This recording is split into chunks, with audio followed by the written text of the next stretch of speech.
scrub. Nobody does it better. Hey, but you are so money and you don't even know it. I understood that reference. Morning, Mr. Hammond. Your Mission, should you accept it, steal, destroy, shadow, disappear. Assemble the team. And here we go.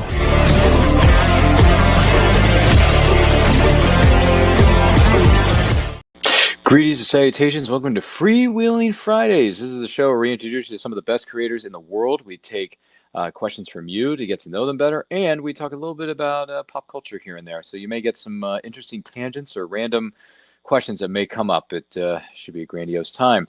I'm your host, Ryan of Anti-Quote Channel, and our guest on this episode is someone who knows more than the average bear. He knows more than the average person. He certainly knows more than the average college professor. So please welcome, a writer, a poet, a warrior, however you want to go about it. Pulp, pipe, poetry. It's all there for the mixture. It's like 31 flavors. You get all of them. Professor Frank Theodat, Frank T, is in the building. Hello, Frank. How are you? I'm doing well, sir. How are you? Oh, we're fine. We're all fine here. No, thank you. How are you? Anyway, there's a movie quote for you to chew on from 1977. Anyone know what that is? Let us know in the comments. Let us know in the chat. We're more than happy to hear from you as we go along. But once again, this is Freewheeling Fridays. Good to have you here, Frank. Good to have you here, maybe watching and listening to this right now. So, Frank, what were some of your favorite books or writers growing up? Oh, man. It's so funny with that question because I said this actually today.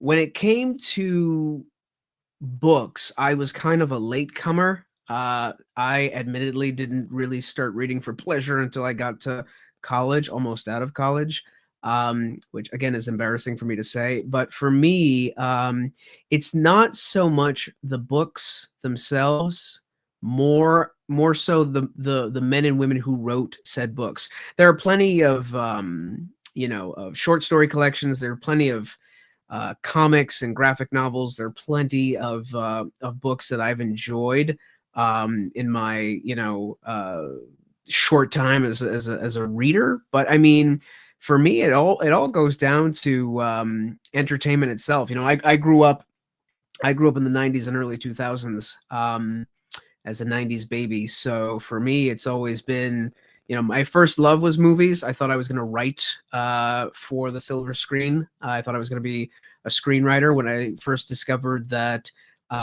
many movies first begin with a script. They just begin with words. They begin with words on the page. So I said, "Ooh, how can I do that?"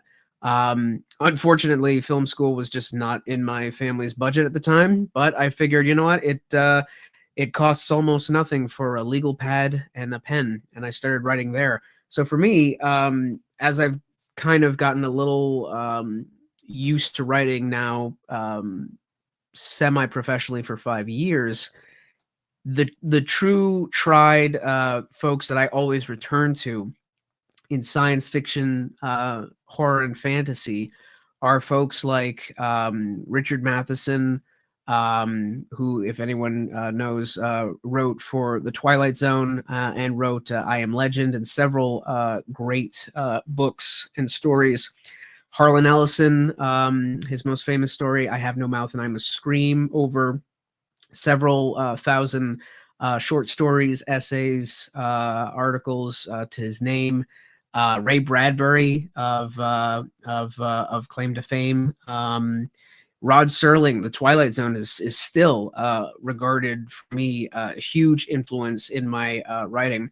But in terms of like specific books, there is no one book. It always comes back to this kind of relationship I have with the authors themselves through their characters, through their works, that really influenced who I am as a person, as a kind of amateur writer, and as a creative professional. My goodness gracious. Because you kind of answered this question, but if you want to elaborate on, Addie Evans is here. She says, "What authors are your biggest inspiration?" So it was Ray Bradbury and some of the others you just mentioned. Yeah. I mean, the Mount Rushmore for me are Ray Bradbury.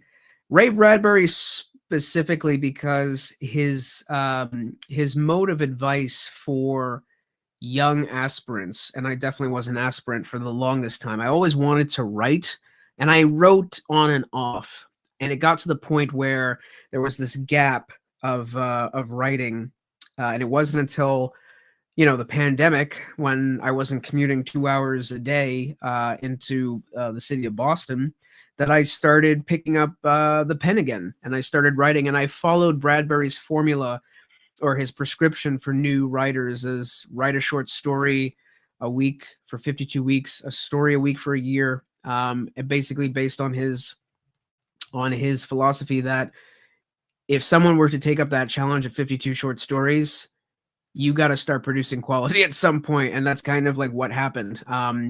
Fortunately for me, it didn't take up to 52 stories for me to start producing things that other readers and other budding writers of mine enjoyed. But yeah, Ray Bradbury is one of them. The other one is Harlan Ellison, who wrote speculative fiction, science fiction, fantasy, weird contemporary tales. Richard Matheson, Rod Serling, who wrote short stories, but he's probably best known for Night Gallery and of course Twilight Zone. There's so many, but those are the guys, and Richard Matheson as well. Those are the guys who really influenced me, both their own work and their careers. I look to figures as who I want to emulate the most and whose style really speaks to me. I've got an entire shelf of that I'm looking at now of Harlan Ellison science fiction, fantasy, horror stories. Just a whole plethora of short stories that really drive how I write. And yeah, I mean, there's those are always the common names that keep coming up. Gotcha, man. So, in other words, Jefe, you do not understand what it means to have a plethora. Anyway, there's a line from the 80s. Anyone get that? Let me know in the comments. But good question, though, Addy. Good question. And thank you for those of you who are watching and listening to us right now. Thank you so much for your thoughts and comments. Let us know if you have any questions for Professor Frank, because he knows more than the average bear. With that, I know that's a bad analogy, but whatever. Work with me here, fellas. It's my first day at work. So what are some of the rewards about being a writer? For me, the best rewards of being a writer is you get to, you one day hope to entertain a couple people, maybe the masses, but for me, it's just you entertain yourself. I think the best way to kind of stay in the writing game long term, here's a quote from Harlan Ellison, actually. The trick is not becoming a writer. The trick is actually staying a writer. And I believe that's 100% true, because if you're looking to stay in this game, and he was writing for well over 40 years before his passing in 2018. If you're looking to kind of stay in this game as a writer, it does require keen discipline. It does require craft, but it also, you should have a level of fun. And for me, writing is the best, is its own reward, not just because it's fun, but because I get to entertain myself. Most of the writers that I mentioned are long gone. We have the books, we have the stories that they've left behind. But for me, it's creating more of the story that I just want to read. And it's not just science fiction, fantasy. Some of it's crime stories. Some of it's space opera. Some of it is, it's a whole plethora of genres: horror stories, weird tales, adventure stories. Those are the stories that keep on giving, that keep me engaged and keep me interested. And short stories writing short stories is just my chosen medium. Will I ever write a novel? Who knows? I never want to rule anything out, but for me, writing short stories, it's kind of the best of both worlds. I get bored very easily, so for me, I just it helps not only keep my attention span, and it gets me to really maximize the fun I'm having, but I also get to experiment. I also get to play around with different genres and different characters and different worlds, and I don't have to overstay my welcome. And I get to move on from project to project relatively quickly. But for in terms of writing as a reward, some of the writings that I have done that have been the most fruitful in terms of just really making an impact and being its own reward comes from some of my nonfiction on the Substack variety magazine, Pulp, Pipe, and Poetry, which I'm the founding partner and editor-in-chief. And I write pretty much about the pulp writers of the 20s, 30s, and 40s and how they wrote in a series called Ink and Grit. And that has to be some of the most rewarding, primarily because the reception from other writers, whether they be aspirants or, folks in the profession for decades, have commented, have sent me very nice, letters and personal messages saying it is because of this article that I decided to either get back into writing or to start writing. And I think that's the most,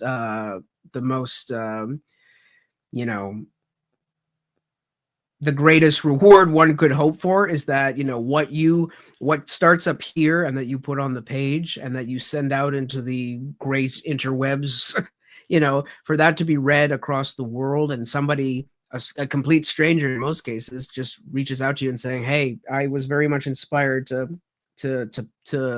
punch out a short story in in an evening. I think that will always live with me as being some of the greatest rewards I've had as a writer, both fiction and nonfiction. Rock on, man! You're just killing it, dude. Honestly, that was a very extended answer. Thanks for the 600-page dissertation on that one. But you could have just said, "Yeah, I like it because of this," and then move on. But no, it's cool, man. Listen, we appreciate all your feelings, your explanations about things, because it helps us get to know the guests, whoever the guest or guests are better here on the set. Flip side of the coin, though, what are some of the challenges about being a writer? Ooh, yeah. The challenges of being a writer.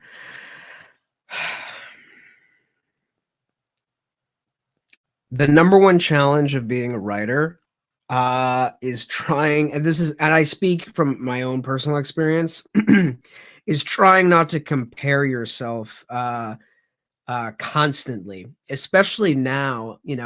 It's I'm sure many of the great writers who are writing for professional publication or were writing to be published, or writing because they could only be published by certain publishers. I'm sure they experience this as well. But for me, just in a vulnerable moment, it's constantly comparing oneself to your peers. I know wonderful writers who are either at my level or above my level, or who are just starting out, who produce wonderful stuff. And it's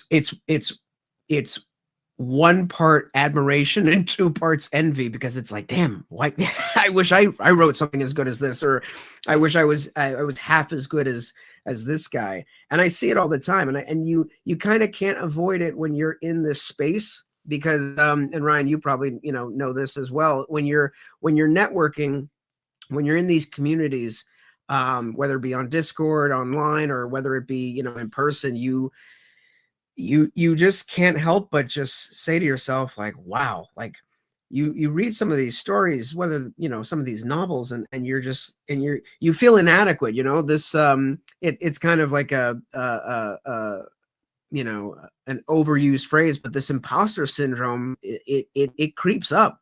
I don't know if you ever get rid of that feeling, because sometimes you think you're doing something really good. Sometimes you think you're producing a story, or you're producing a manuscript that's like, this is the best thing I've had, and sometimes it falls flat. And you know what?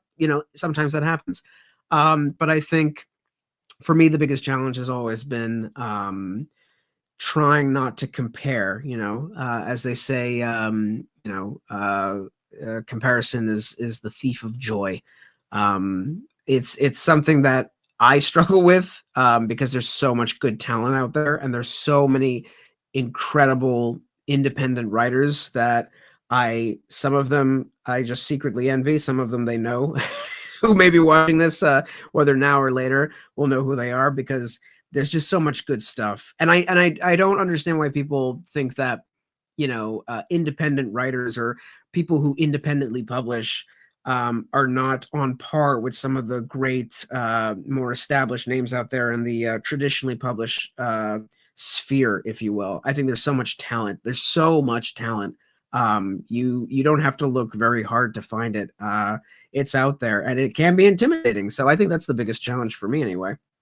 I can understand that point from a certain point of view.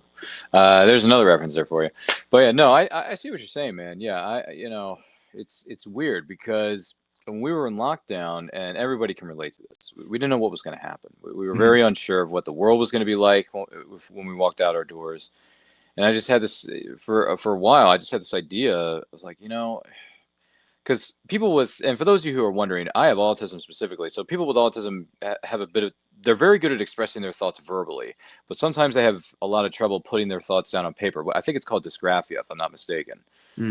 So for me, putting something on paper is like, it's like pulling teeth, right? It's just, it is not easy. But I've had these ideas in the back of my mind. It's like, I've watched all these movies. And I like watching these things, and I like the stories that the films are expressing, right? Because it's a form of media. It's a medium. Why can't I write something like that? I don't think it should be that difficult. I mean, if I have an idea, what's wrong with putting it down on paper? I don't think that should be wrong.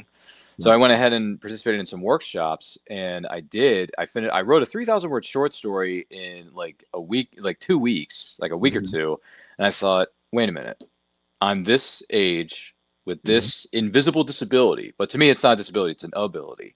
And then I'm able to write a short story in less than 2 weeks. How is that possible? I think it's because if someone's watching and listening to this right now, this is my 2 cents on this. If you have an idea, put it down on paper so you don't forget it. That's number one. Number two, just write. Who cares what the rules are? Who cares what the format is? Just write it, enjoy it, and if it gets published, great. If not, hey, but at the same time, do your best to get it published, because once it's out there, it's going to live on forever, period. So, I mean, I can keep these ideas and my thoughts in my head, and I can keep them down on, in a legal pad with, with a pen and kick it old school like 1993 over here with Frank. But listen, if you have an idea, go for it. Because you know what they say, right? Because the sky's the limit. That's the point, right? The sky's the limit. Who's to say you can't get it published? Who's to say you can't write it? Who's to say you can't manifest something and enjoy the process of doing it? I mean, and the crazy thing is, I wrote something 5 years ago, and 4 or 5 years ago, and then I stopped because it's like, okay, I wrote 3,000 words, it's great, but it ends on a cliffhanger, so I really can't publish it because it ends on a flipping cliffhanger, and publishers don't want that. They don't want it. But I mean, I agree with everything you just said. To kind of talk about things that should seem like a hindrance, but actually become not just a part of who you are, but they become your cutting edge. What year are we in? The year of our Lord 2025. Back in 2018, I was diagnosed with bipolar disorder, which answered a lot of questions. But one of the things that is attributed more for folks who live with bipolar is that it's kind of like living with your brain on fire. And for the longest time, I've always had that. And it's something that I didn't realize could be that kind of cutting edge when it comes to creativity. Because more often than not, many people who live with bipolar are some of the most creative people. And it comes in waves where you can just get 2, 3, 4, 5 ideas at a time, and you then write like mad. You talked about just writing, and that's been my philosophy. Like I don't outline anything. I used to in the beginning, and I would just slog through it. The outline would take days, if not weeks or months.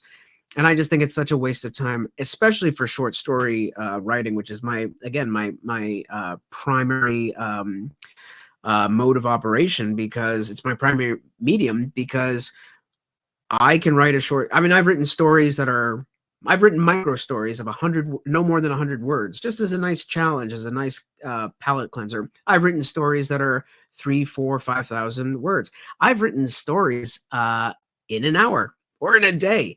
And it's gotten to the point where I don't even think about it half the time. I just, start with some character in some setting with some sort of problem. 9 times out of 10, the problem that it starts with it's not even the problem of the story. It's just a way for me to kind of trick my mind into being in this different world. And then by the time that I've kind of pushed myself through the beginning, which for me has always been difficult, starting is always the hardest part. Once I'm in that kind of flow state, it's almost like writing an email for work. It's just, I'm not even thinking about the words. I'm not thinking about content. It just kind of pours out, and you're in this kind of out of body experience.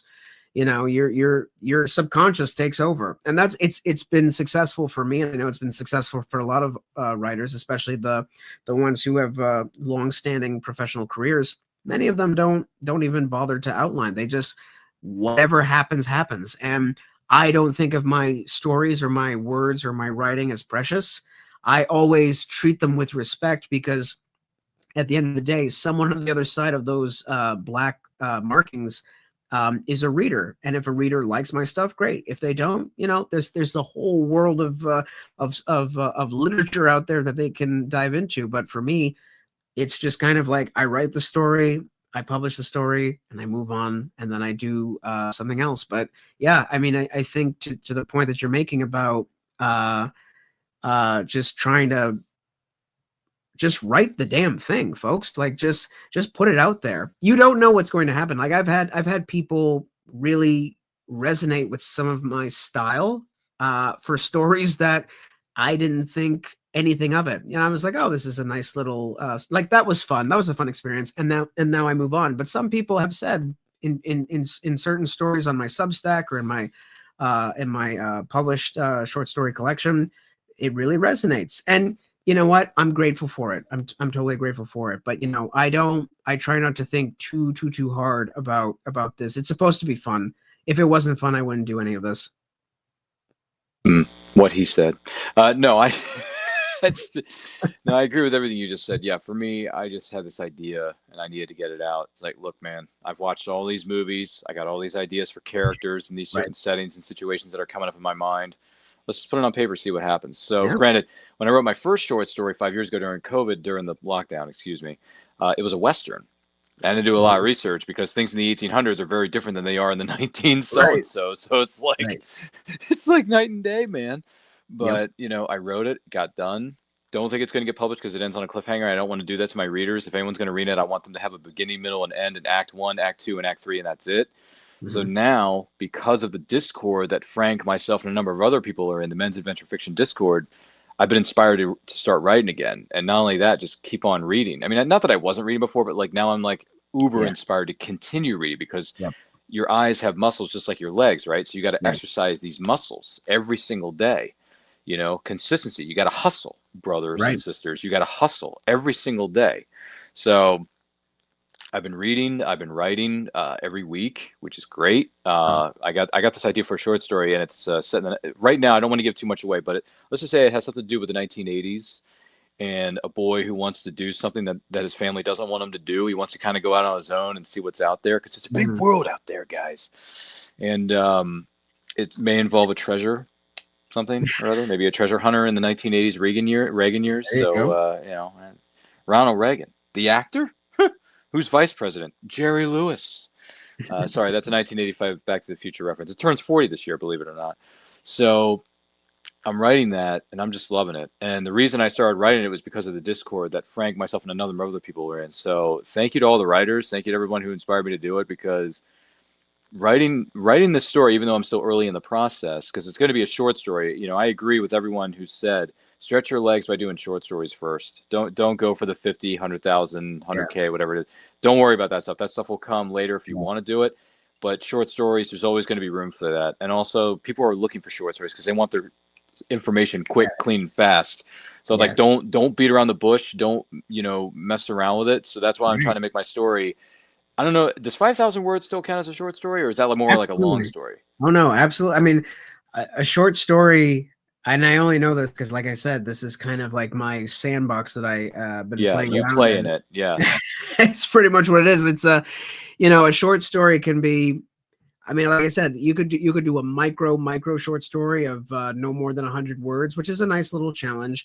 You can do a short story under 1,000 words as flash fiction, but standard short stories are typically anywhere between 1,000 and somewhere around 6,000-7,000 words. Then you get into like You know, I forget if it's like novelette or one of those other words, but basically like you've got up until like 7,000 words for a short story. So you've got room to play with, man. You're good there. I think I really, one of the things, and this may not happen in my lifetime, sadly, is I would love for there to be a full-blown renaissance on the mainstream, not just in these niche communities that you and I are in, but I think short stories are due for a comeback.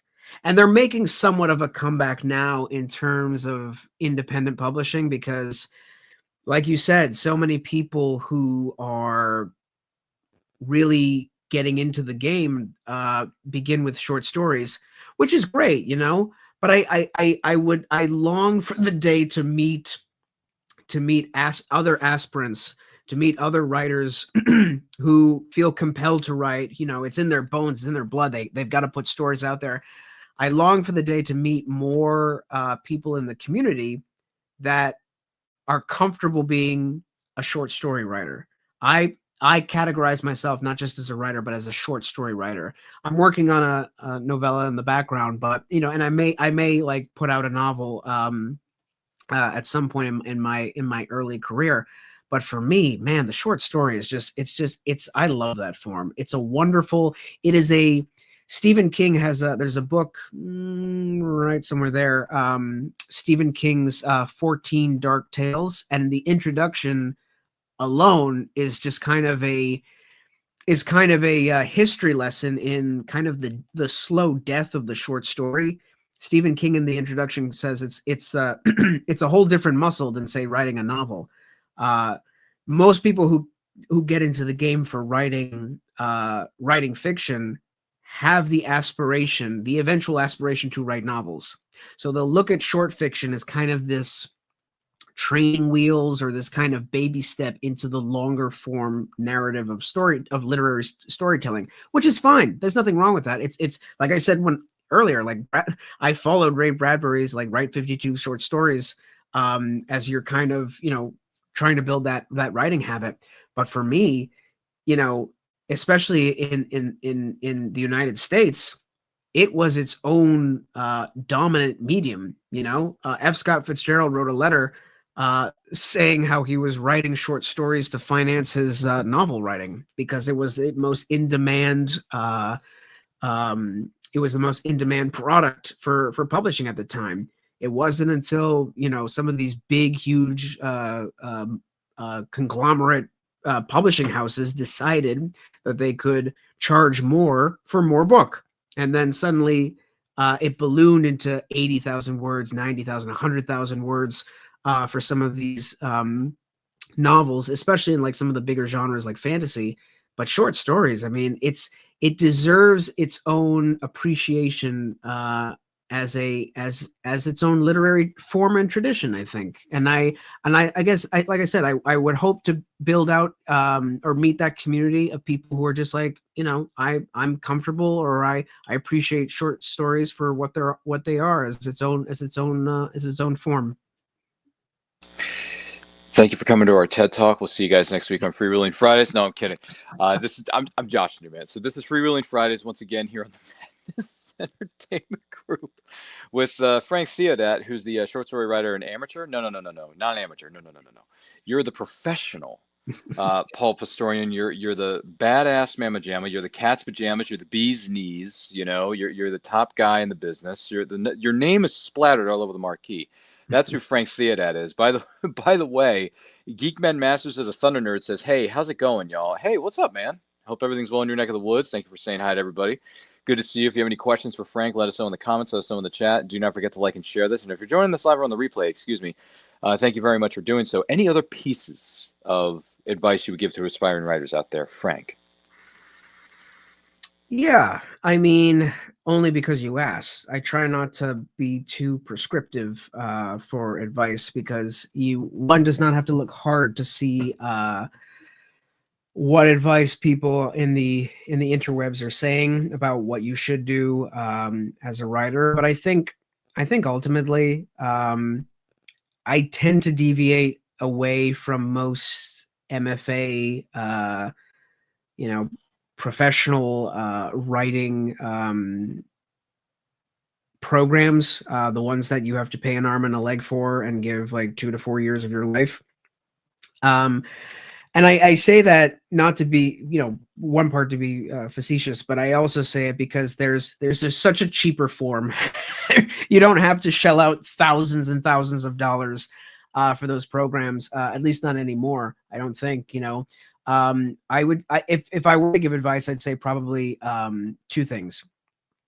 Visit your local library. Chances are, if your library is like mine, there's probably a section where not only can you have books loaned out to you, you can actually buy books at a relatively cheap and affordable price, typically for a couple bucks. I would pretty much, if anyone were listening to here, just saying like teach me, show me the way. If you're already a reader, great, you're halfway there. Find the best, your favorite writers. It could be like Richard Matheson, Harlan Ellison, like me, or Robert E. Howard, or Clark Ashton Smith, or Lee Child, or Dean Koontz. It doesn't matter. Find the writers that speak to you the most, and then find as many of their books as cheaply as possible, whether you get them loaned out to you from the library, or you buy them for $1 or a couple other bucks at a used bookstore. Support your local independent bookstore, by the way. Find as many of those books, read them from cover to cover, and then when you've got some downtime, whether it's 15 minutes or 30 minutes or whatever, take some of those pages, especially the passages that really mean to you, and type them in. Type them in a way to kind of just see and feel what it feels like to write such words, especially the passages that mean the most to you. That's the first thing I would do. I would keep doing that. I would write and read as much. I mean, that's the old adage, right? Is like read a lot, write a lot. That's what Stephen King typically says in a lot of his interviews and in his on writing book. But I would also say, if you're just starting out, don't forget to have a framework. And the best framework that has helped me personally, that I would say, is Robert Heinlein's Rules for Writing. Robert Heinlein, who is the author of Starship Troopers and The Moon is a Harsh Mistress, and so many other classic science fiction stories, wrote just 5 rules for writing. Rule number 1, you must write. Number 2, you must finish. Number 3, you must not rewrite unless to editorial order. Number 4, you must put it out on the market. Number 5, you must leave it out on the market. And there are 5 simple rules. I think if you're just starting out and you just want to say, you know what, screw it, I'm just gonna do the thing. I'm just gonna put words on the page, put it out there, see what happens. You can't go wrong with that advice. Many of the people that I know who follow that advice, it serves them very well. I think it's as simple as that. So in other words, the more you know. I mean, I thought 8 simple rules for dating my teenage daughter was a lot to remember, but Frank, you got it down to a science with just 5 simple rules. Okay, even though rules 1 and 2 are, we do not talk about Fight Club. No, I'm just kidding. That's a different set of rules, man. I'm sorry, but once again, too many references. I've seen too many movies. That's my biggest problem. But nothing wrong with that, man. Like I said, I grew up on movies. I've been told I am some of my writing is very cinematic. Again, those are the other people, not me, but yeah. I like movies are a huge part of who I am. So I appreciate them. It's all good, man. It's all good. Yeah. So good rules to follow and all that stuff. So let's dive into Frank's background a little bit here. So tell me about Grind and Other Strange Stories. How did this come about? Yeah. Very easily, actually. As I kind of started writing, seriously, I don't want to say professionally yet, but as I was diving into the craft, as I was diving into learning about how to write stories, and I just kind of fell in love with short stories. One of my favorite TV shows of all time is The Twilight Zone. And I really do appreciate not just short stories and short form storytelling. I appreciate the TV anthology format. So Twilight Zone, early Black Mirror, the Ray Bradbury show, Tales of the Unexpected by Roald Dahl. All those series has really made an impact on me.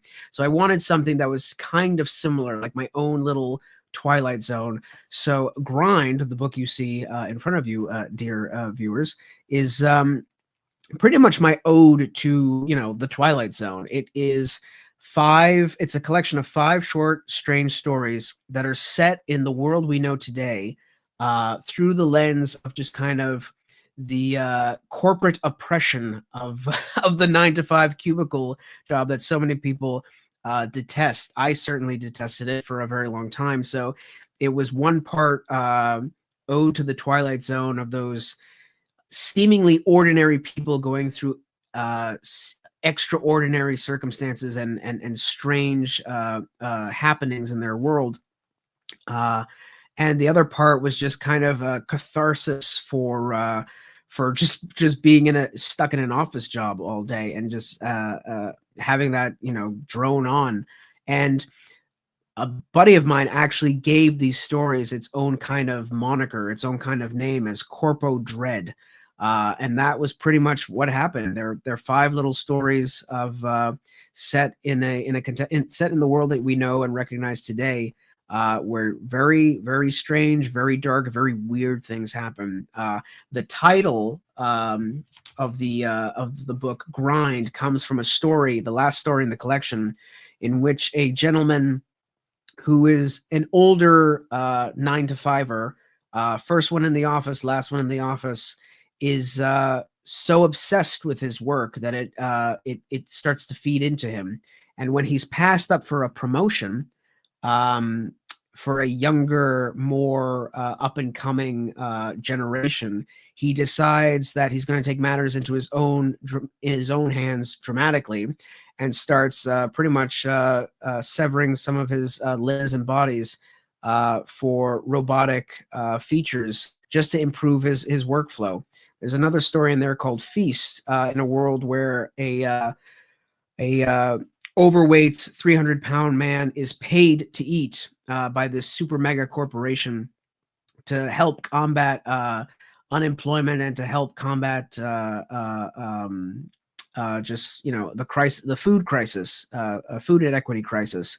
And it's just stories in that nature. They're just little Twilight Zone stories. Many of them are cautionary tales.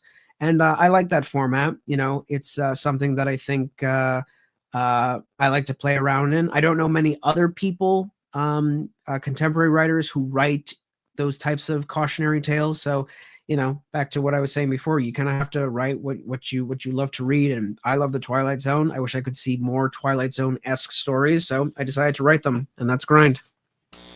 My goodness gracious. So, you're about to enter another dimension. No, I'm sorry.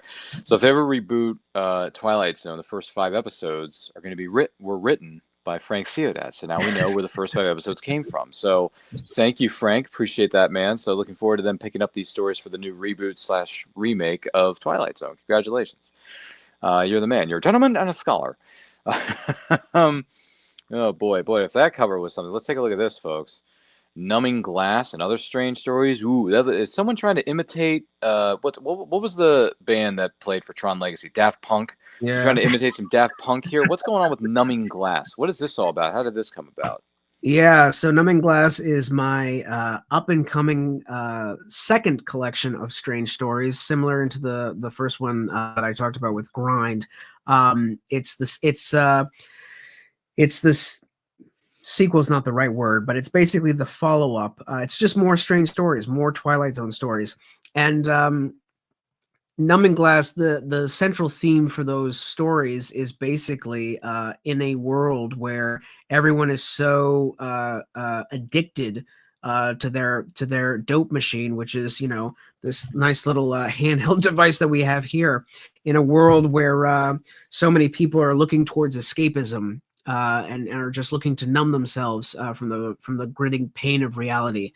They're not the most, shall I say, warm-hearted stories. They are very much stories that add a little bit of satire, black comedy, and basically lift up a mirror as to who we are as a people, as a race of human beings.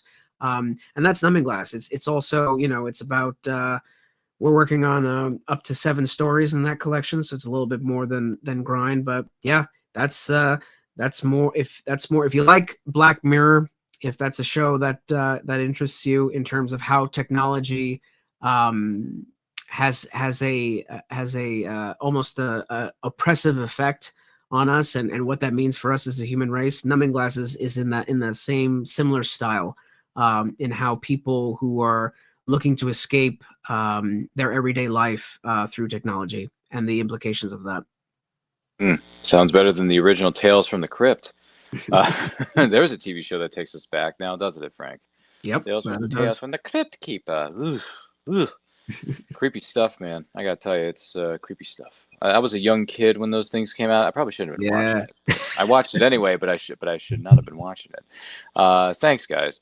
With that being said, before we dive in, it's a little bit more of some of the projects that Frank either has done or has coming up. We have this to share with you, so take a look.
Well, there's some images that are going to keep me up tonight. Maybe not so much for Frank, as Frank's used to weird, strange, creepy, wild stuff. So more power to you, Frank, because I can't handle the truth.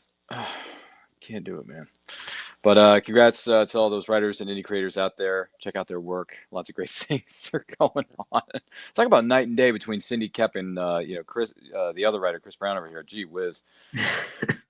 Honestly, that is just that's something else. But congrats to both, and we wish you all the best success there. So with that that piece of business out of the way, talk about the Boys Book of Adventure. This looks a bit like a Western, if I'm allowed to say so myself. Luke and Nate may be into this. What exactly is the Boys Book of Adventure, Frank? How did this come about? Well, I think this is a perfect segue from like the dark, strange, weird, and into something more lighthearted, fun, traditional in the sense of good old-fashioned adventure fiction. The Boys Book of Adventure is an upcoming anthology series that is written for and marketed for young boy readers from the ages of 8 and 12, 13 or so. And this project, which is headed by my co-editor, Zach Grafman, also of Pulp, Pipe, and Poetry Magazine on Substack, we kind of put our heads together to edit and publish this anthology, which has about 8 contributing writers and authors for boys fiction. Something that has always rubbed me the wrong way is this idiotic myth that says boys don't read. They're too busy with their video games. They're too busy in their screens. It's no use trying to get a boy to read. And I just think that's BS, to be perfectly candid. I think that's something that that myth deserves to die. And this is my contribution to end that myth, and to give something that is exciting, something that is aspirational for young boys to read. So we've got a couple of great authors there: Vincent Sandry, Blake Bobcheko, James Karen, Luke, and Nathaniel of the Men's Adventure podcast, and a host of other writers who have contributed to these stories. Last I checked, the manuscript is around about 27,000 words, which I think is a great length for young boys in the middle grade for them to pick up. But yeah, this project is a passion project for me and Zach. It's something that we're also dads. We're also dads to sons. I have a son, and Zach has two sons. He has a daughter as well. But as parents and as writers and as readers, we want to help foster the community of reading among a young male audience that seems to be left behind, if not neglected, by traditional publishing. I mean, you can look in a Barnes and Noble, you can look in one of these other major bookstores that may not be Barnes and Noble, and you have to really dig to find something that is appealing for boys in a more traditional way, with traditional masculine values, with Christian values. We don't hide that. We have those. We hold those values dear to our heart. So this is something that I'm hoping will jumpstart a series of books tailored for young men, young boys between the ages of 8 and 12, to read just old-fashioned good adventure pulp stories. We've got some westerns there. We've got some Indiana Jones inspired 80s action in there. We've got some Hardy Boy inspired stories in there. There's a lot of great stuff. And like I said, there's a whole series. There's a whole series of boys books that we're trying to launch. So this is kind of our premier project, if you will, for us to really revitalize reading among a young male audience. And it comes out next month, mid to late May. We're putting the manuscript together now as we speak. We're trying to get a copy in before at the end of this month. So yeah, stay tuned for that. You can find more information at pulp-poetry.com or pulp-poetry@substack.com for more information and join our mailing list. I think it's going to be good. I'm very excited for it. Congratulations to you and everyone who's contributing to this. Yeah, dude, that cover is bad. Who puts together these covers for all three of these books? Whether it's Grind or, Numbing Glass, the Boys Book of Adventure looks incredibly, like, in the words of, Derek, really, really, really ridiculously good looking. So, like, who put together these covers, especially the Boys Book of Adventure? I have to know who did that one. Yeah. So Boys Book of Adventure, the anthology was done by getcovers.com. It's a team. I think they're based out in Ukraine, if I'm not mistaken. It's an international team of graphic designers. Relatively inexpensive. You're not going to be spending hundreds of dollars on a cover. I certainly didn't. I don't think I spent anything more than probably $20, $25 if I recall. They do great work. They're fast, and yeah, they're affordable. I highly recommend them. They also did my book Numbing Glass recently. They did the cover for that. In terms of Grind, I actually did that myself. I licensed the image, the robotic image off of, I think, Adobe stock photos, and I did I don't even remember the program I used. It's been so long. But I basically just was looking up on YouTube for about an hour, and I designed that cover in might have been an Adobe Creative Suite program, now that I think about it. I designed Grind's cover in about 90 minutes or so. So not bad, I don't think. I think it's I think it's definitely, it definitely looks, it has that professional quality look. It's kind of like what we were talking about a little bit, Ryan, in the green room. It's just like, having to, it's incumbent upon any independent, whether it's a podcaster or a writer or what have you, to meet the standard expectation of quality that is so high now. And would I, if I had more time, I'd probably dedicate more to designing my own covers. But finding getcovers.com, which, they're not paying me to say this, but I think they're a great service. They've done, my cover since, and they probably will continue to do my covers because, like I said, it usually takes about 2-3 days, unless there's, some sort of delay or changes, but they're very communicative. They're a great team. Yeah, I would highly recommend them for any young writer that's just trying to put a book together. Use getcovers.com. They do great work. Maybe my short story would look good from them. If I publish it and I need something to look as badass mother effing as this. I mean, dude, this cover is so sick. I want to hang this on my wall. This is inspiring to me. Yeah. I mean, there's a lot of book covers out there that are really, really good. Not to take anything away from those of you who are joining us either on this show or are independent writers, or those of you who are in the Men's Adventure Fiction Discord. But this one here, man, this is sleek. It's just got the sun coming down. Guy's got a rifle, I think it is, right? Yep. Is that a rifle he's holding? Yep. So he's got I got the wah, wah, wah, wah. I got some Ennio Morricone playing in the background of my head, Frank.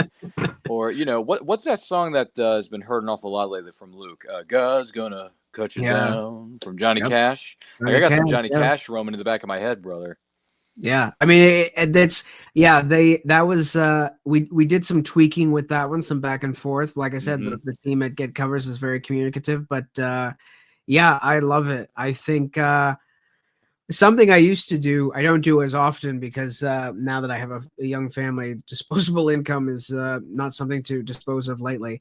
What I used to do, and for those who may not have children or family obligations, this might be a fun experiment for you.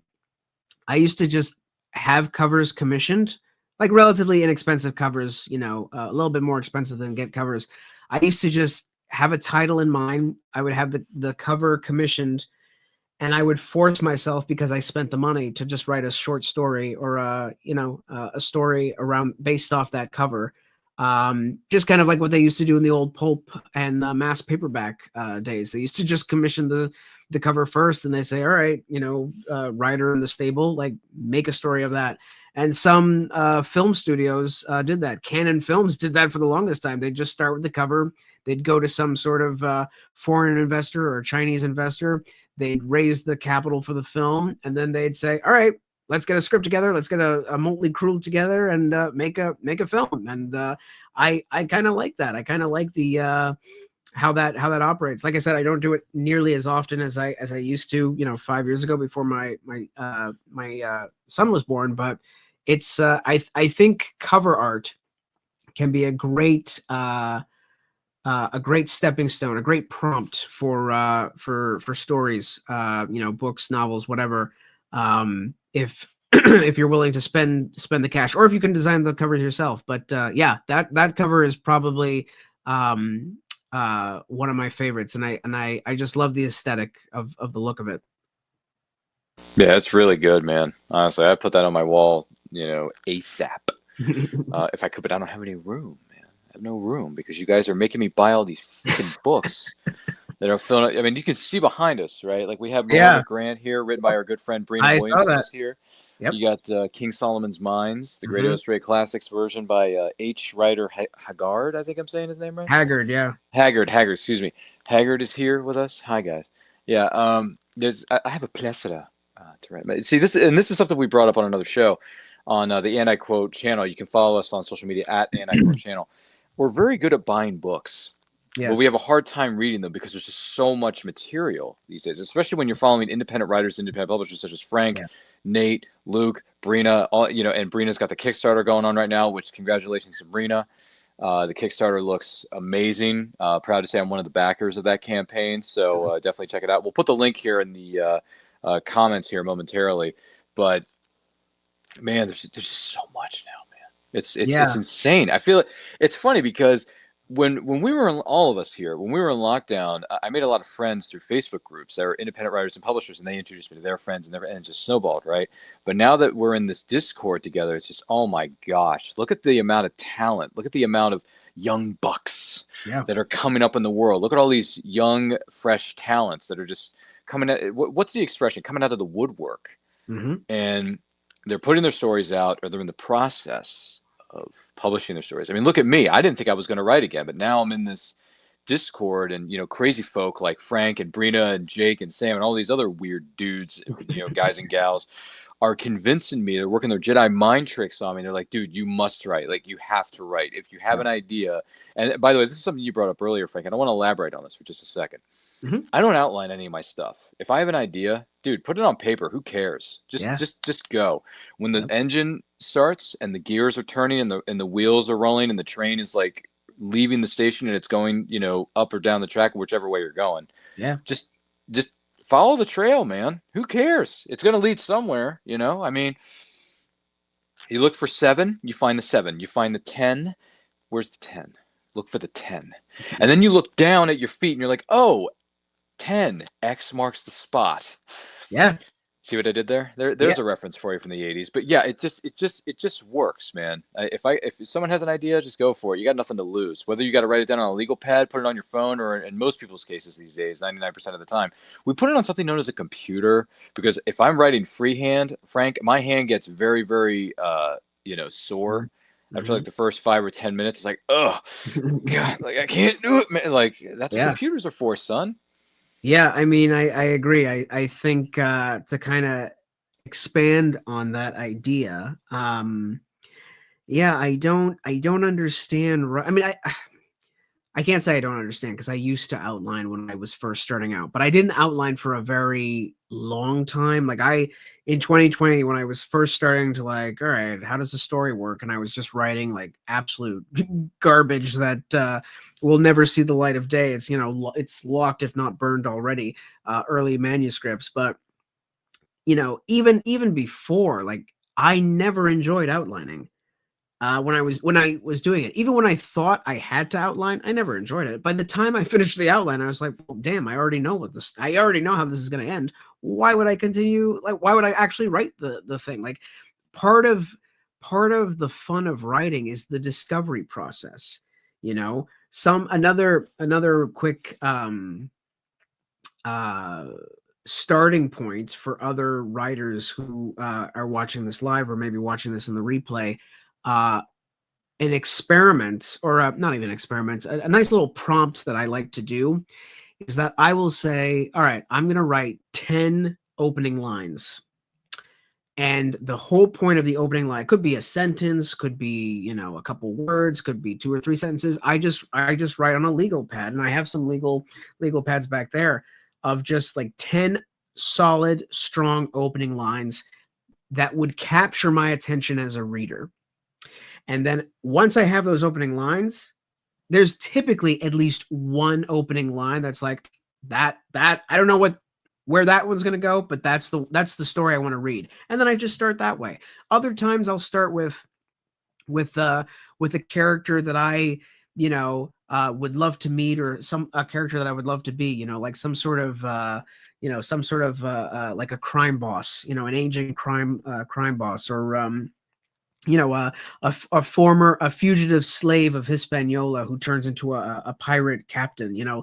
These types of characters that are interesting, those are the people that I want to meet. Those are the people that I want to get to know. And, on a psychological level even, and then you start this discovery process. That's really what writing is, at the end of the day. Like, you're just discovering these characters. I know some writers who, before they even write novels, they will write a short story or a novella, if you will, just so they can flesh out the character.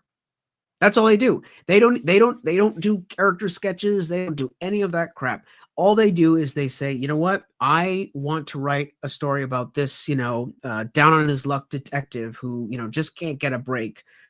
But before I commit to doing this novel or this series, I'm going to write a short story. I'm going to write some, 6,000 word story that tells me who this person is. And 9 times out of 10, after they write the short story, they may not even publish that short story. They just might lock it in the drawer, but they now know who this character is so that when they go to write the novel or they go to write the series, now they have a better understanding. And when a reader reads that, they're like, oh, wow, this character is really like fleshed out and well developed. I wonder how many character sketches they did. And the answer is most likely none, because they got to spend time with them in a story, in the story setting. And I think just those little tidbits, I think, have been impactful for me. Maybe they might be impactful for your watchers and your listeners, because I don't think our stories have to be precious. Some other writers say, I look at my novels as my children. I don't know. That's just not how I look at it. I look at it as just it's a part of me. It's a part of my creative process. But now that I've published it, now that I've kind of slapped a cover on it and I've published it out into the interwebs, it's out in paper and ebook, it's no longer my story. I've written stories that I've kind of forgotten about, and that I'll see a comment on my Substack and people will say, oh, this was a great story, like this, whatever. They say nice things sometimes. But it's just like, oh yeah, like that's like it's a right release mentality. I think that's what you have to do. And I think if you want to be in this game long enough, you can't be precious with your stories. You can't be precious with your words. You just kind of have to get to the point, get the story out of there, and move on to the next, whether it's short fiction or a novel. Like it's a process. It's called a process for a reason, and that's part of it. He's right, Once again, we are here with the amateur/professional pulp historian and short story writer, Frank Theodat, on Freewheeling Fridays. Don't forget to like and share this. If you're watching this live on the replay, thank you for doing that. If you have any questions for Frank, any comments about some of the brilliant points he's just made, way better than I ever could, let us know in the comments. Let us know in the chat. Yeah, listen, no disrespect to people who outline their stories, who put together character outlines, character pieces, storyboards, whatever it is. Everybody has their own creative process. It's just, for me, if I have an idea and the vibe's good, I'm feeling it, like you just feel it. It's like the Force in Star Wars, right? Even though no one knows what Star Wars is, even though it's been around for 50 flipping years, it's like, look, if you feel the Force moving through you and you feel this idea, like just let it guide you, man, because it can take you places that you never even dreamed of. Seriously, like I may be in the process of writing something, but once it's done and I go back, fix it, look at the grammar, look at the spelling, look at the grammar, do a bit of editing here and there. Once I feel that it's good, I'll send it off to either a friend of mine who's an editor, or I'll offer it up to you guys in the Discord and be like, hey, I finished this. I did some editing of my own, but if someone wants to take another look at it and see if I need to edit anything or piece something, like take something out, maybe add something in, let me know. And then once I do that, I'll be like, okay, I'm ready to publish. Where do I go? Like, do I go here? Do I go there? Do I call Frank, 1-800-publishme.com? Do I get it published in Frank's latest issue of Pulp, Pipe, and Poetry, which is probably what I'm going to end up doing? I don't know. But like, tell me what to do, because I'm, Daniel LaRusso, and I'm looking for a Miyagi. So Miyagi me, man. Let's go. Easy, Daniel-san. Just like, stay, patience, young grasshopper. You know what I'm saying? Like, just... I'm excited. I'm just excited to see where it goes. That's period. I'm just, wherever the story that I'm personally writing goes, I'm just excited to see where it goes. You see what I'm saying? Like, it's not about the destination, it's about the journey, period. Yeah. And I think, that's the fun of it, is that, and again, like you said, like, no disrespect to people who do outline or character sketch. And that's fine. Yeah, that's totally fine. Everyone has their own process, like you said. But I think, my God, like, part of the whole writing thing is to have fun. If you're not having fun writing, why the heck are you doing it? There are so many other things you could be doing. I could be playing video games, I could be watching movies, I could be reading, I could be going out with friends, but like, whatever. Like, if you're not enjoying putting words on the page, just, you know, and just creating and crafting and putting a story together. You know, I know writers who often will get some sort of post creative depression, you know, especially if they're working on a longer work, like if they're working on a novel. As soon as the novel wraps up for them, you know, they kind of bury themselves. They kind of get depressed, and it's this. Excuse me. I think it's interesting, and I think it speaks to this creative process for so many, not just writers, but for artists in general. And I think whatever I will say, whatever brings you to your computer or whatever, or however you write, whatever brings you to create, maybe that's outlining, maybe that's, you know, writing in the dark or discovery writing, whatever you want to call it. Whatever brings you back to writing stories and writing fiction, do that. So long as it's not a painful process. I can't stand people who say that, you know, writing is some sort of odious, laborious struggle. Like you have to, you know, bleed into a page and blah blah blah blah. Like, find something else. If it's such drudgery, you know, I could be working an office job again. You know what I mean? Like, if that's what it is, like you get no respect points from me for saying how such a slog or how brutal or yada yada, or how, you know, you suffer with your craft and your writing. Like, we're in this for the fun, man. It's fun. It's fun to make stuff up in a, you know, it's fun to craft worlds. Like, everyone who has seen Star Wars and loves Star Wars, I'm pretty sure at some point has dreamt of being the god of their own world, their own universe, of creating these, you know, far out lands and places, and creating these romantic high romance adventures at some point. You know, it's that kid in you. It's that kid that plays pretend. You know, kids have a very easy time playing make believe, and I think as writers, that's kind of what we have to channel. We have to channel our inner child to create freely and to have fun. Not to say that it's all, you know, happy-go-lucky feeling times. Like, sometimes the hard part is like writing when you don't feel like writing. Sometimes it's the hard part is finding the time to write. I just think it's you know, there's just so many other things, especially nowadays with so much stuff out there. You could be doing so much more, or so many other things if you really didn't enjoy writing. So I think, you know, go whatever brings you back to the keyboard, do that. That's your process. Agreed, 100% agreed. And thank you for sharing that with us. So to take the focus away from me, because we've been talking about me for this entire hour, and I want to focus on Frank for a little bit, even though I'm more important than he is in this scenario. No, I'm just kidding. Frank, any special memories for you from being at book signings or other events where you're presenting your books, whether you're there as a vendor or there as an attendee, or is it mostly just online interactions with your fans?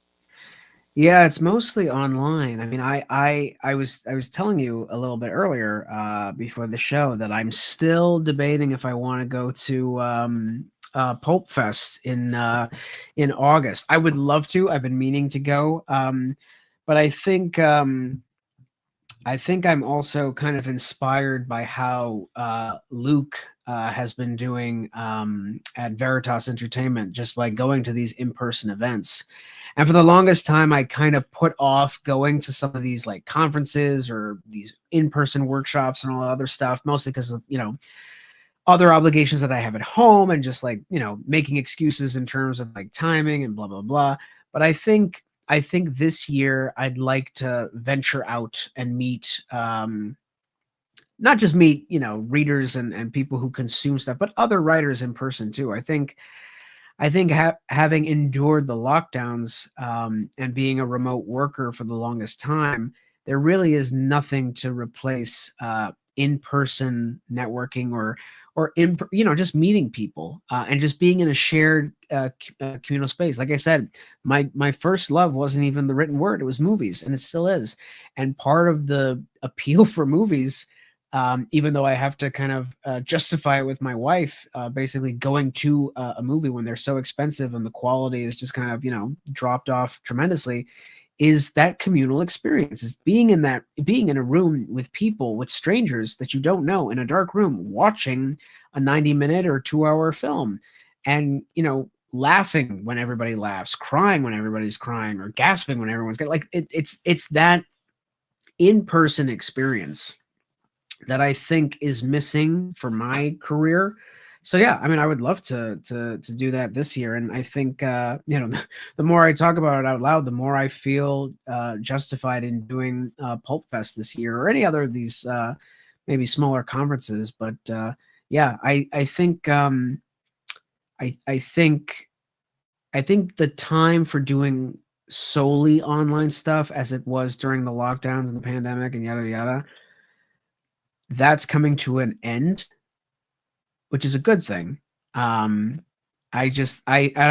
can't wait to see what Luke and Nathaniel do with the Men's Adventure Discord, because I know there were some talking of in-person meetups. So yeah, I'm all for it. I think that's something that I would definitely like to add as an extra, tool in the tool belt, if you will, of going to these in-person events. I think that could be fun.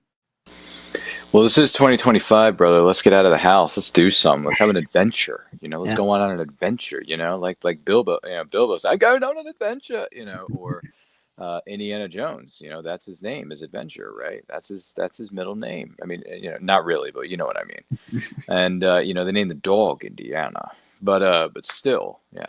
It's a lot of fun, man. Going to Comic Cons, meeting all these different artists and vendors, and of course, there's a number of writers there too. It's so much fun, man. Like you get to meet so many different personalities. You get to meet so many different great writers who got so much heart, so much passion for what they're doing. And networking is very, very, very important.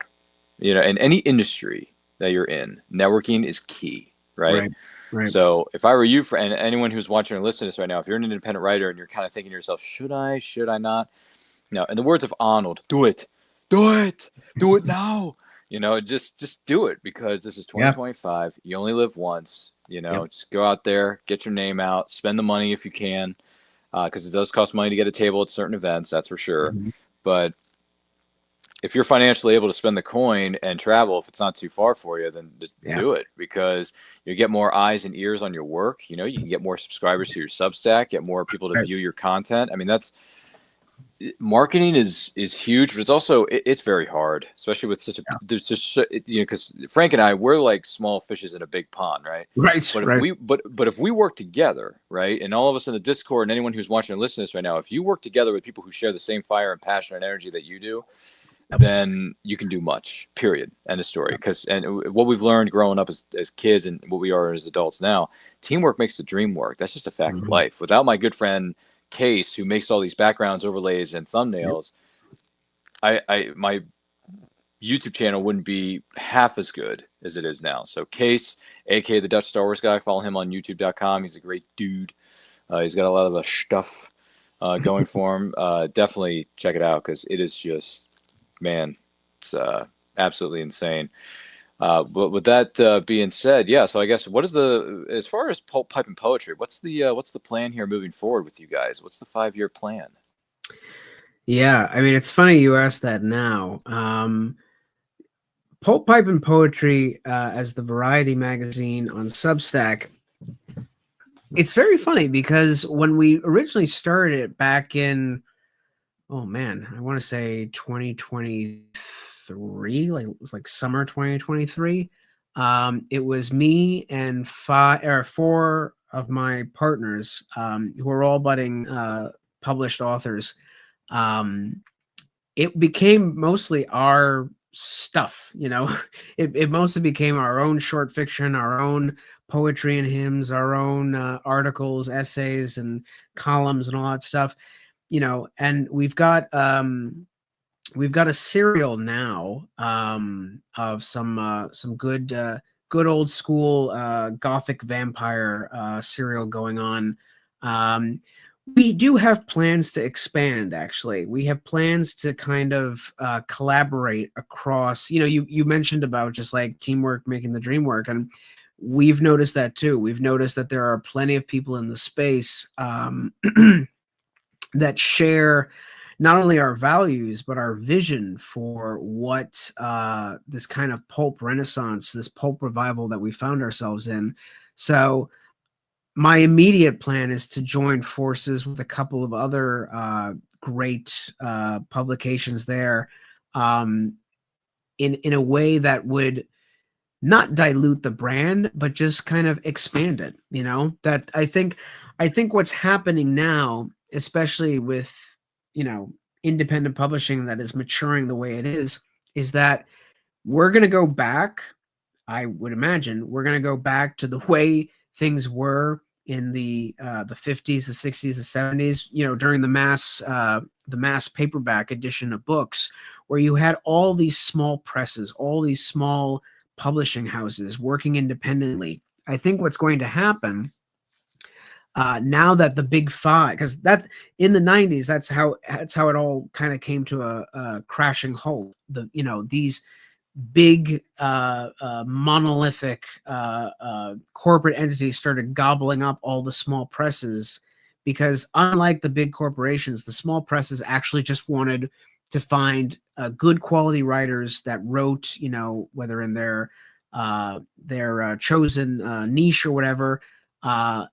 They wanted those writers to just publish, and writers were happy to publish them. It wasn't all profit driven. You know what I mean? It wasn't all ROIs and all this other stuff and maximizing, revenue and all this other stuff.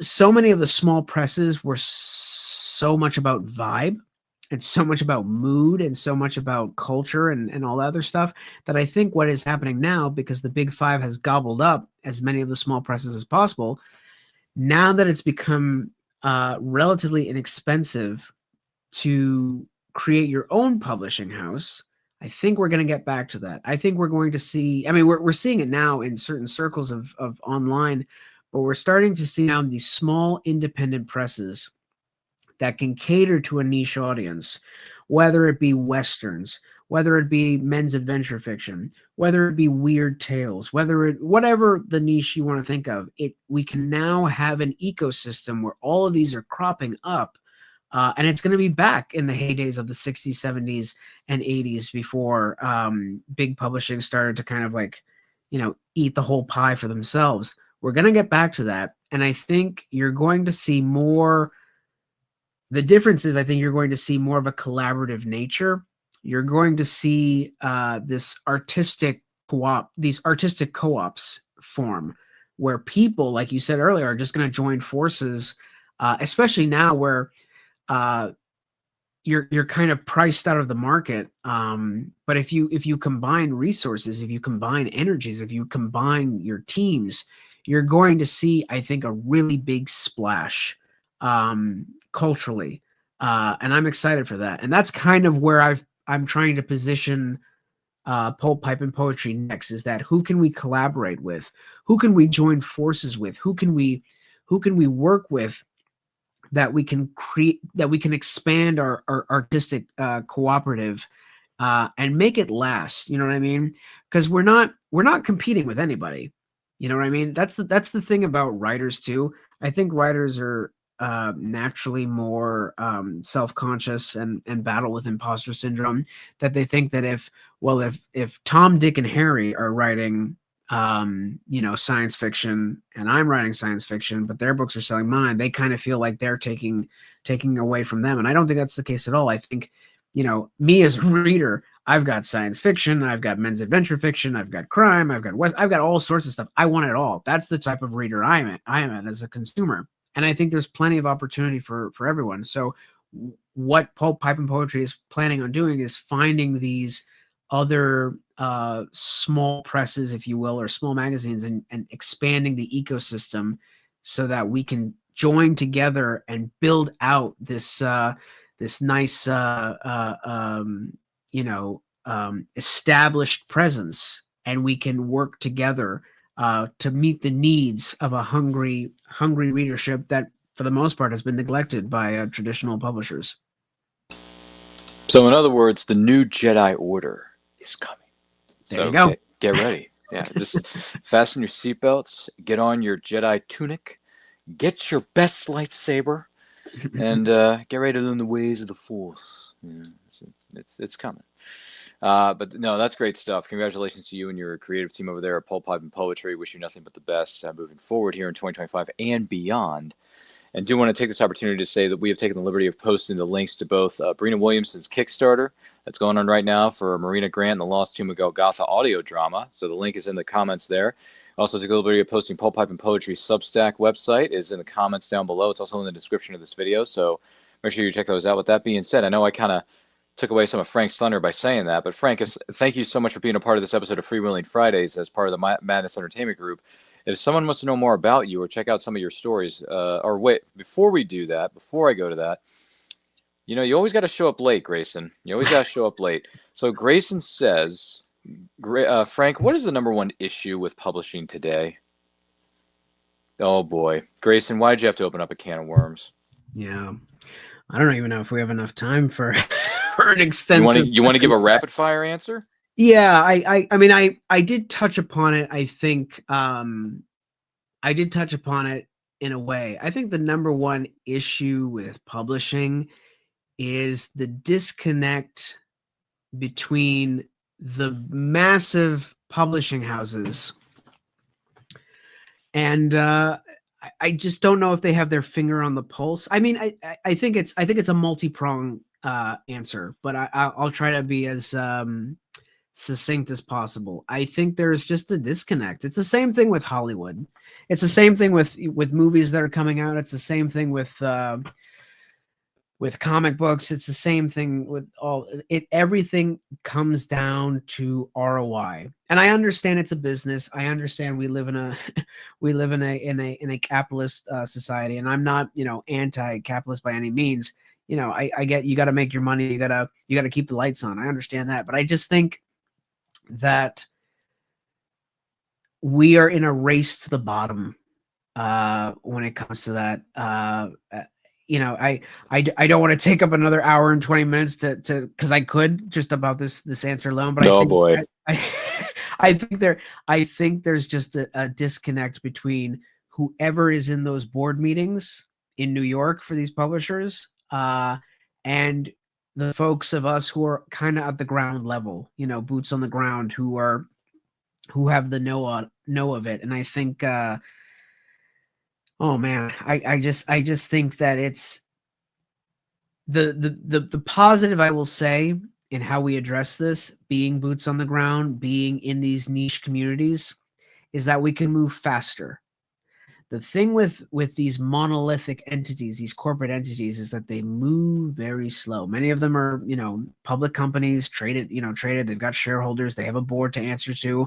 With a small press, you can afford to experiment. You can afford to take a loss, because most of these small presses and these small publishers aren't in it all for money. They're in it because they want to create a movement. They want to create a community.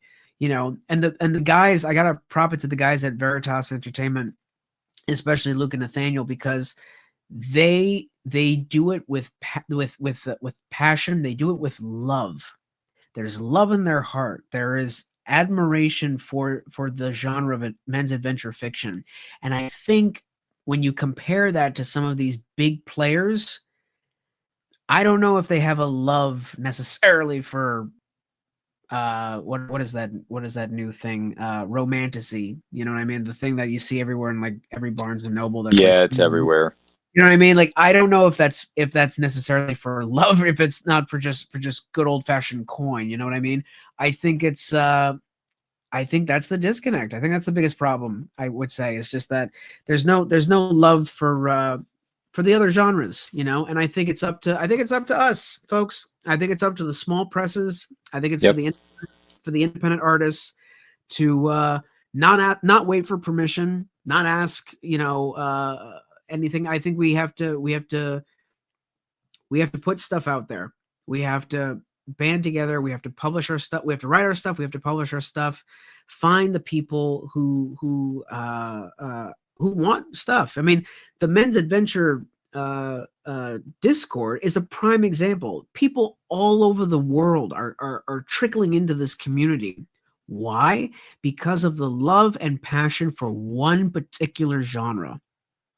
If I were someone in the boardroom for big publishing, my biggest thing is I would while you're making all this, romantasy money, spend a little of your coin catering to these niche audiences, these passionate audiences. They may be a smaller market share, but so what? Like you can afford to experiment on those niche audiences. Like they're a very passionate bunch. They know what they want. They certainly know what they don't want. And anyone who has any sort of gumption, any sort of insight into where to find these communities, Discord, Reddit, whatever, should spend time getting to know them and spend time catering to them. I think we'd be in a different place if they were to take that advice. I know they probably won't, but I think it falls on us. It falls on us with boots on the ground to right the ship and change the culture from the inside out. Thanks for bringing that up, Grayson, and take us in overtime. I hate you for that. But no. Seriously. Great answer. Great question. We'll go more in depth if we have time on another episode of Anti-Quote, maybe Freewheeling Friday. We can get Frank to come back for a sequel.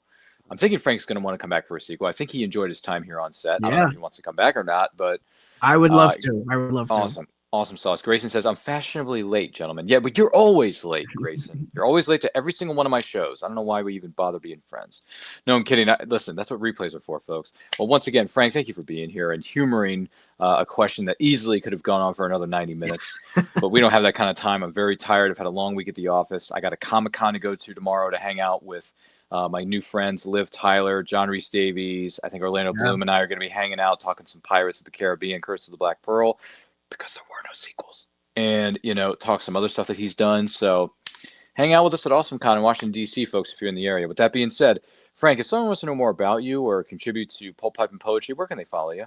They can follow Pulp, Pipe, and Poetry as a subscriber, a free subscriber, on Substack, pulppipeandpoetry.com or pulppipeandpoetry.substack.com.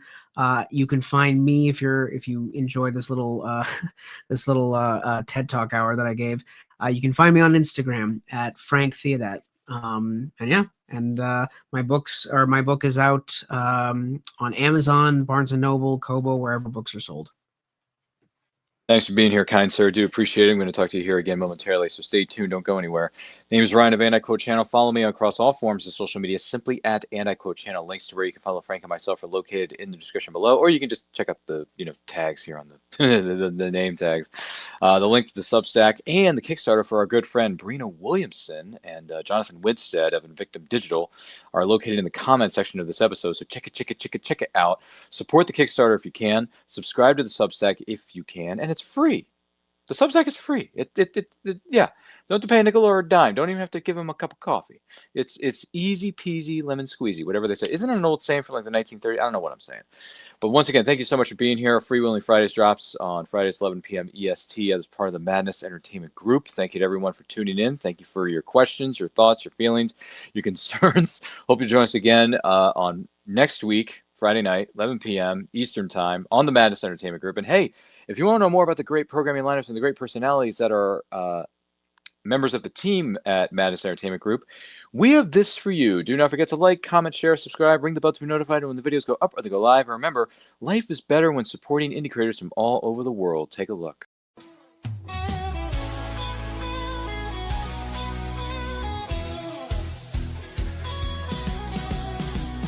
on the tube and feel the vibe. Every show you crave right here live. Heroes and villains clash in the night.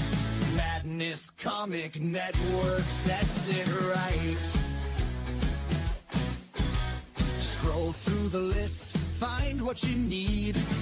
Epic battles and fast-paced speed. From capes to cosmic space delight. Tune in and watch your favorites ignite. On Facebook, share the thrill so grand. On X, the buzz across the land. Madness Comic Network all around. In every episode, joy is found.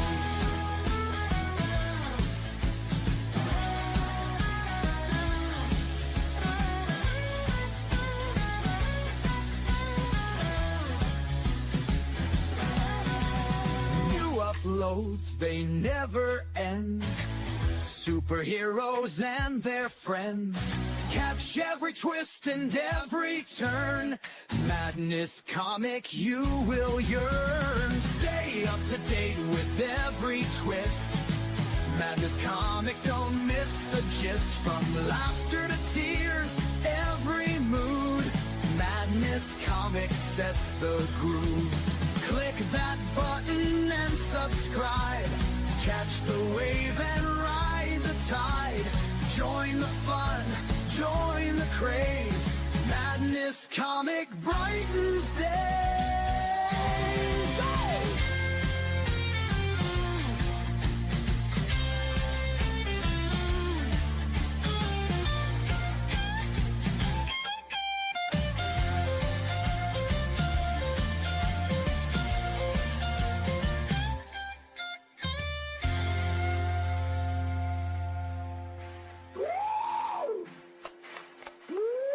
New uploads, they never end. Superheroes and their friends catch every twist and every turn.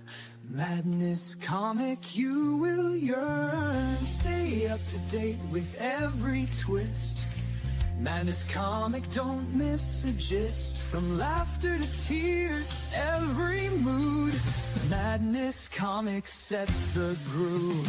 Click that button and subscribe. Catch the wave and ride the tide. Join the fun, join the craze. Madness comic.